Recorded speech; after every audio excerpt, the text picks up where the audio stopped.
Saudara, menjadi tantangan bagi hidup Anda dan saya di penghujung akhir zaman ini.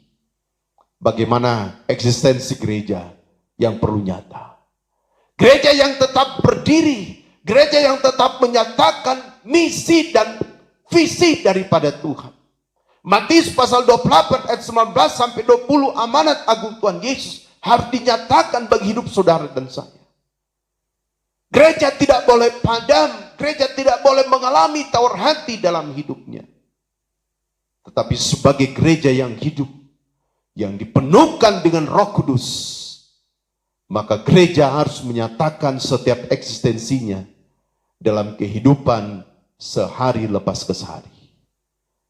Pemerintah kita sementara saudara akan melakukan tatanan kehidupan baru. Akan dilakukan normalisasi. Saya percaya menjadi tantangan bagi hidup Anda dan saya. Tapi kita percaya kalau Tuhan izinkan melalui pemerintah yang adalah wakil Tuhan untuk menyatakan hal itu. Saudara dan saya harus berdiri menjadi gereja yang tetap menyatakan warta gereja, yang tetap menyatakan visi dan misi Yesus. Dikala Roh Kudus itu hadir bagi hidup kita, gereja akan semakin bertumbuh. Gereja zaman awal mengalami banyak tantangan dalam hidup mereka. Salib yang harus mereka pikul. Tetapi justru semakin banyak kesesakan, penindasan, dan hal-hal yang lain yang mereka alami, salib yang mereka pikul. Semakin gereja itu bertumbuh. Bukan gedung gerejanya yang semakin banyak, tetapi organisme gereja-gereja yang adalah berbicara pribadi-pribadi manusia. Apa yang dikatakan Paulus dalam Filipi pasal 2. Bila setiap lutut akan bertelut dan setiap lidah akan mengaku Yesus Kristus adalah juru selamat dunia. Yang kedua saudara, pada waktu Roh Kudus itu dicurahkan saudara, maka Tuhan sementara menggenapi janjinya. Dan apa yang dikatakan Rasul Paulus dalam 2 Korintus pasal yang kelima, dalam ayat yang kelima dikatakan, tetapi Allah lah yang justru mempersiapkan kita untuk hal itu, dan yang mengurniakan roh kepada kita sebagai jaminan segala sesuatu yang telah disediakan bagi kita. Yang kedua saudara, Roh Kudus menjadi jaminan janji Tuhan itu dinyatakan bagi hidup saudara dan saya. Itulah sebabnya kita tidak perlu khawatir. Karena saudara, Roh Kudus menjadi jaminan.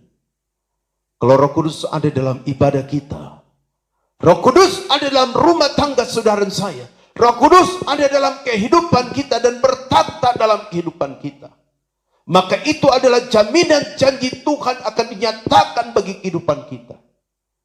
Hari ini bagi saudara yang belum dipenuhkan Roh Kudus, buka hatimu. Saya sudah sampaikan pada waktu ibadah ketuangan Roh Kudus, pada waktu ibadah kenaikan saudara, bahwa saatnya sekarang Roh Kudus dicurahkan. Yoel pasal 2, 28 sampai 29. Sehingga saudara, Kisah Rasul pasal yang pertama dalam ayat yang ke-8, kebenaran firman Tuhan, Kisah Rasul pasal yang pertama, di dalam ayat yang ke-8 dikatakan begini. Kisah Rasul pasal yang pertama dalam ayat yang ke-8. Tetapi kamu akan menerima kuasa kalau Roh Kudus itu turun ke atas kamu, dan kamu akan menjadi saksiku di Yerusalem, di seluruh Yudea, Samaria, sampai ke ujung bumi. Kalau Roh Kudus ada dalam hidup kita saudara, maka janji Tuhan pasti terjadi. Jangan kita khawatir. Matius pasal 6 Tuhan Yesus, salah satu khotbah Tuhan Yesus. Jangan kita khawatir. Kita tidak perlu khawatir apa yang kita makan, apa yang kita minum, apa yang kita pakai. Indikatornya Tuhan menggambarkan burung pipit yang ada di udara, bunga bakung yang ada di lembah. Tuhan berkati, apatah lagi saudara dan saya. Ekonomi, rata-rata ekonomi negara itu terperosok diakibatkan pandemi COVID-19 ini. Tapi saya percaya saudara, Nabi Habakuk pernah bernubuat kepada bangsa Israel tentang kondisi yang terjadi dalam hidup bangsa Israel. Dan Nabi Habakuk berkata di sana, bahwa orang-orang yang di dalam Tuhan, Tuhan tidak pernah tinggalkan. Anda dan saya Tuhan tidak akan tinggalkan. Percayalah janji Tuhan, ya dan amin. Kalau masih ada Roh Kudus, dan Roh Kudus berkarya, dan Roh Kudus bermanifestasi dalam hidup kita, maka yakinlah, Bilangan 23 ayat 19, Allah yang berjanji dan Allah yang berfirman bukan manusia. Tapi Allah yang berfirman akan menepati firman-Nya, Dia akan menepati janjinya bagi saudara dan saya. Yakinlah saudara, kalau kita masih diizinkan untuk hidup di penghujung akhir zaman dan masih memperingati hari ketuangan Roh Kudus, maka yakinlah Tuhan bersama hidup saudara saya. Sebenarnya di atas soto Yerusalem itu ada 150 murid yang menanti ketuangan Roh Kudus. Setelah Yesus menampakkan diri 40 hari kepada murid-murid, dan kemudian dia naik ke sorga di atas Bukit Zaitun itu. Dan kemudian dia berkata, tinggallah kamu tetap di dalam Yerusalem, supaya kamu dipenuhkan dengan Roh Kudus. 150 murid berada di atas suatu Yerusalem itu.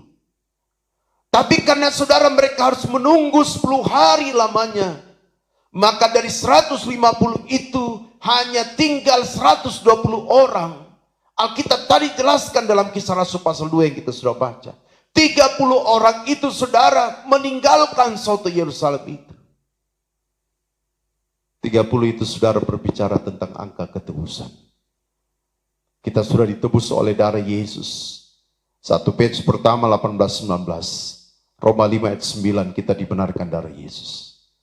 Jangan sampai saudara, kita tidak lagi percaya janji Tuhan, ya dan amin. Kita tidak lagi percaya bahwa Tuhan mampu membackup, menyertai, memelihara dan melindungi hidup saudara dan saya. Sehingga kita mulai tinggalkan Tuhan. Kita sanksikan peran Roh Kudus. Kita sanksikan saudara karya Roh Kudus dalam hidup kita. Yakinlah bagian kedua hari ini. Roh Kudus adalah jaminan janji Tuhan digenapi bagi hidup kita. Yang ketiga dan yang terakhir saudara, peristiwa hari Pentakosta ini memberikan saudara dan saya hal yang sangat indah, di mana dikatakan kita adalah ahli waris daripada setiap janji-janji Tuhan. Dalam Roma pasal 8 saudara, ini luar biasa. Dalam Roma pasal yang ke-8 kita lihat kebenaran Allah. Dalam Roma pasal yang ke-8 ayat 9 bagian B duluan saudara. Roma pasal 8 ayat 9 bagian B. Jika memang roh Allah diam di dalam kamu, tetapi jika orang tidak memiliki roh Kristus, ia bukan milik Kristus. Orang yang belum penuh Roh Kudus, dia bukan milik Kristus. Tapi orang yang sudah penuh Roh Kudus, dia adalah milik Kristus. Kalau saudara dan saya milik Kristus, maka kita adalah ahli waris. Ayat-ayat selanjutnya katakan kita berlayak untuk memanggil Dia, ya Aba, ya Bapa. Kita lihat saudara dalam ayat yang ke-16, ayat yang ke-15. Sebab kamu tidak menerima roh perbudakan. Dalam Roma pasal 8 ayat 15. Sebab kamu tidak menerima roh perbudakan yang membuat kamu menjadi takut lagi. Tetapi kamu akan menerima roh yang menjadikan kamu anak Allah. Oleh roh itu kita berseru, ya Aba, ya Bapa.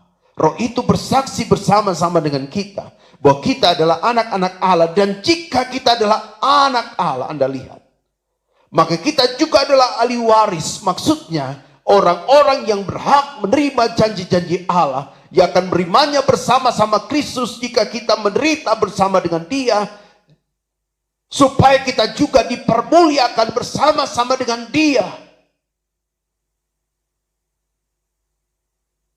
Kita adalah ahli waris daripada setiap janji Tuhan. Alkitab ini mengandung 22.000 janji Tuhan. Dan itu akan digenapi bagi saudara saya.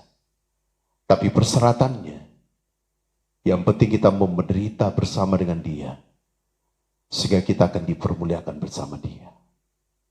Apa yang dikatakan Paulus dalam Roma 8 ayat 18, sebab aku yakin penderitaan zaman sekarang ini tidak dapat dibandingkan dengan kemuliaan yang akan dinyatakan kepada kita.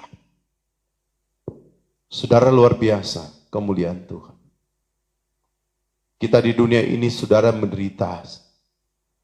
Seringkali kita harus menangis, mengalami kesesakan dalam hidup kita.